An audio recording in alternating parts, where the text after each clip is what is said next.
Good morning, it's Sunday, March 14, and I'm going to get you up to speed on what we got done yesterday.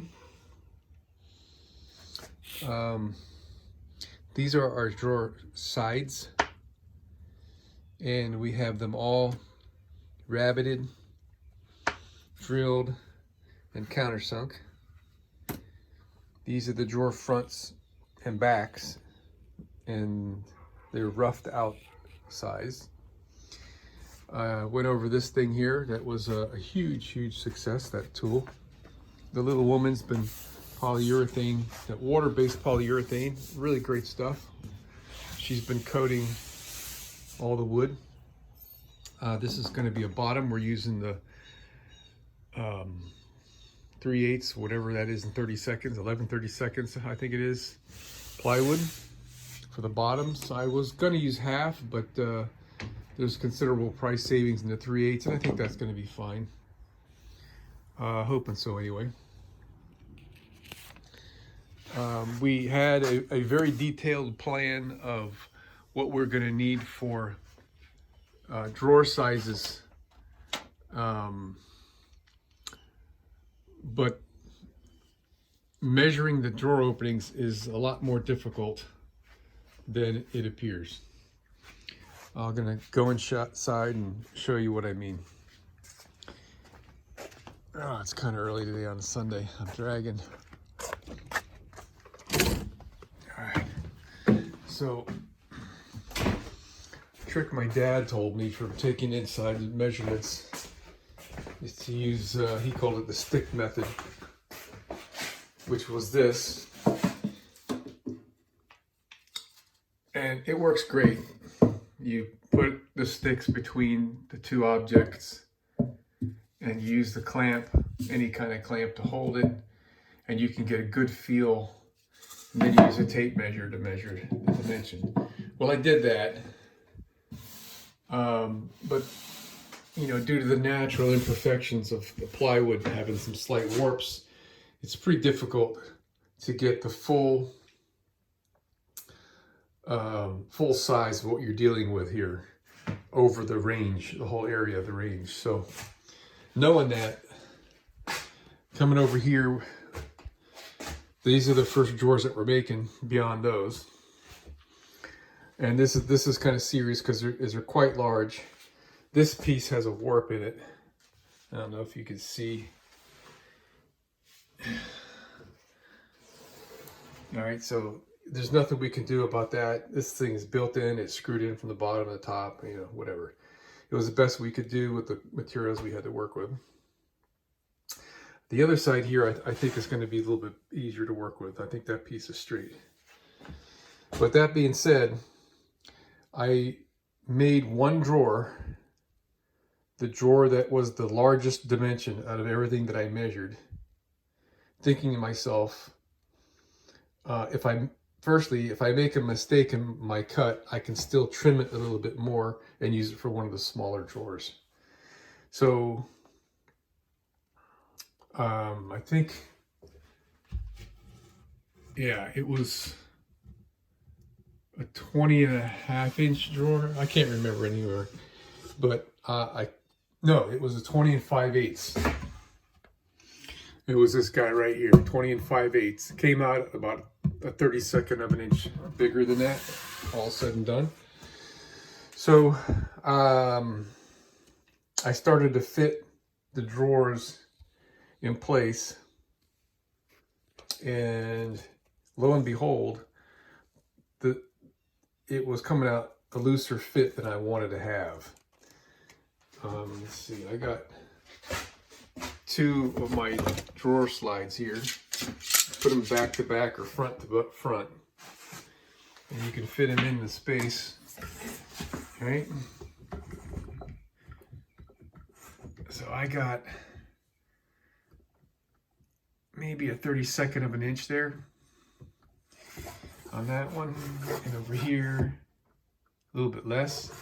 And now, so you know, there's normal variation in everything. It's a little bit snugger in the back. I mean, I tried my very best to make this as perfect as possible. And I'm pretty good at this stuff, so, you know, just dealing with wood that's not perfectly straight. And yeah, I guess there's some human error here and there, but all this stuff was done very precisely and purposefully using dado cuts to place everything, so everything would come out exactly where it needed to be and not drift when we did the install.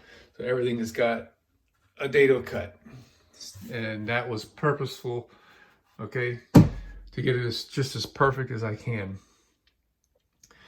So what we did is we made the first drawer. Actually, it wasn't the 25/8. I can't remember. 29/16, 20 and a half, I forget. But, and the reason why I'm confused is because I was using the size of this piece of wood. That's the measurement that's in my head right now, not the size of the overall drawer. So anyway, whatever it was, I made a drawer. Sorry for rambling. And gave it a test fit, and was using the drawer as a go, no-go gauge, and decided once I got the first drawer, I could make another one, and I made 5 so far, and they're various sizes. There's a 20 9/16, there's a 20 and a half full, or it's a 32nd of an inch larger. Just to keep it simple, I use full for my 32nds. Let's see, we got another 20 9/16 full. We got a 20 and a half full. And we got the 20 5/8 full. So I was giving them the test fits, and all along the way, we started identifying which drawers fit the most. The best, okay? So now, once we got through that, identifying what size drawer we want for each of these 12 drawers here, we took inventory of what we've got, and we took inventory of what we need. And so now I've got a sheet sitting on the table saw in there of the remaining drawers I have to make. All right, let me show you how we got this going on here. So these are just sitting in place. They're not screwed in. And you can see this one here is perfect. It's right within the play range of the slide. This one here, it's a little looser, but still within the play range that we've got here. Okay. This one, a little bit too loose. All right. This one was calling for a 20 9/16 plus, and we have a 20 and a half plus in here. So I don't have another 20 9/16 made yet. I'm going to try switching this one with this one to double check that 20 9/16 full gives me a good fit here, because maybe that needs to be 20 5/8, right? All right, so we got all of our drawer slides installed using the little trick with the spacer boards, okay? And now I'm going to do the same idea to install the drawers. So I got my 1/4 inch spacers now. This is the height that I wanted the drawers to be off their bottom. So what we do, first of all, we pull these guys out a little bit. We pull our drawer out right there, and then you put the screws in. When we get both screws in the front, then we can pull the drawer out further and put the screws in the back, and it's lined perfectly and exactly where you want it, and it's a piece of cake to do. All right, so here's my next little trick. I want the drawers, I mentioned this earlier, when I put the cover faces on this, I want them to protrude out about 1/8 of an inch. So I'm using this piece of eighth inch aluminum as a gauge tool, and I'm going to align it like this before I put my screws in. Pretty cool.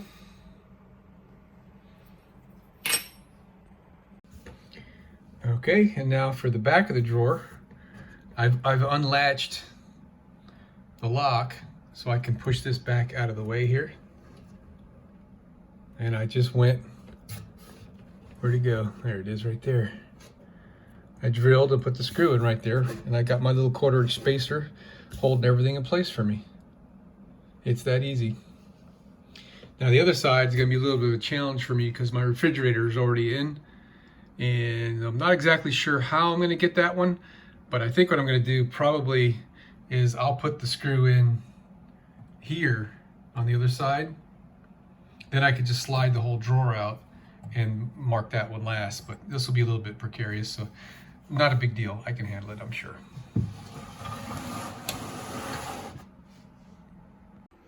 Got her done. Well, got her in anyway. I put the middle screw in right there, and that's holding everything. I'll slide the drawer out completely and put some more screws on. These kits, they only come with enough screws to put 2 screws on each slide on each side, which is not enough for me. What I'm gonna do, use some flatheads with a countersunk, and once I get these things adjusted how I want them, back to up and down, whatever, I'll use the round hole with a countersunk screw, and that'll pilot directly on that hole and hold everything from sliding around. But it's absolutely perfect. Piece of cake. Okay, so we're ready to put the next drawer up, and there's a 3/4 inch space that goes between the drawers. So I've got some spacers here. These are actually 23-30 seconds or whatever this plywood is, which is close enough for me. And we're just gonna set that other drawer on top of there and do the exact same thing we did to get this guy installed. And all the rest of the drawers are gonna be exactly the same process. How about that? So I had one goof, or a series of goofs, I guess you could say, that ended up in one adjustment that I had to make that I would have to show you in order for you to see it. It's right there. This drawer is about 1.5/16, about 3/32 of an inch narrower than ideal. And rather than kind of stressing the rollers, I made a spacer right there. It's about 3/32 of an inch.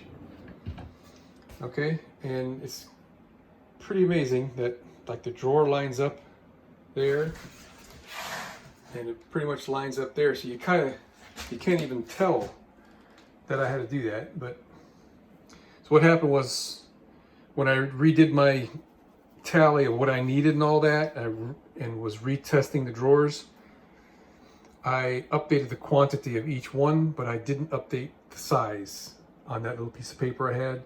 So there's a few of them that there's a little bit of a compromise by a 32nd of an inch here and there, and they work fine.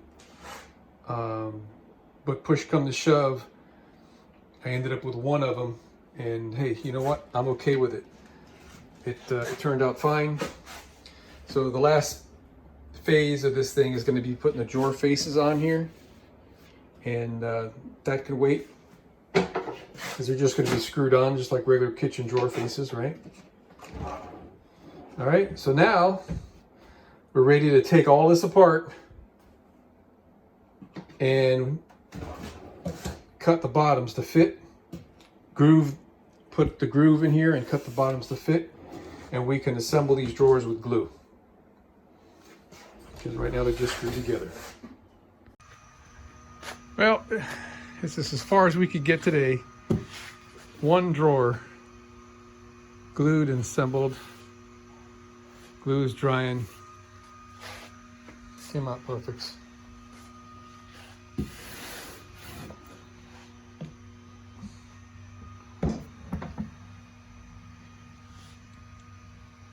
All right, so we're gonna just let that sit there nice and flat on my table saw.